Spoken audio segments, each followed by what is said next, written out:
Church সম্বন্ধে আপনি তো নিশ্চয়ই জানেন, কিন্তু খ্রিস্ট ধর্মে প্রার্থনা করার জন্য আরও বেশ কিছু নির্দিষ্ট স্থান রয়েছে। সে ব্যাপারেই দু চার কথা। চ্যাপেল চ্যাপেল মানে কিন্তু গ্রেক চ্যাপেল নয়, যে কোনো বাড়িতে প্রার্থনা করার জন্য একটি নির্দিষ্ট স্থান, বিশেষ করে এয়ারপোর্টে বা হাসপাতালে, কোনো প্রিস্ট বা প্যাস্টর ছাড়াই। চার্চ প্রার্থনা করার জন্য এলাকা ভিত্তিক একটি নির্দিষ্ট বিল্ডিং, যেখানে নিয়মিত রীতি মেনে ধর্মসভা বা কনগ্রিগেশন হয়। একজন প্রিস্ট বা প্যাস্টর পরিচালনা করেন।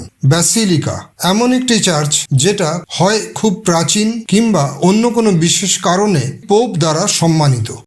আজকের ক্রিসমাসে দেখুন এশিয়া মহাদেশের একটি নামকরা ব্যাসিলিকা, গোয়ার ব্যাসিলিকা অফ বম জেসাস।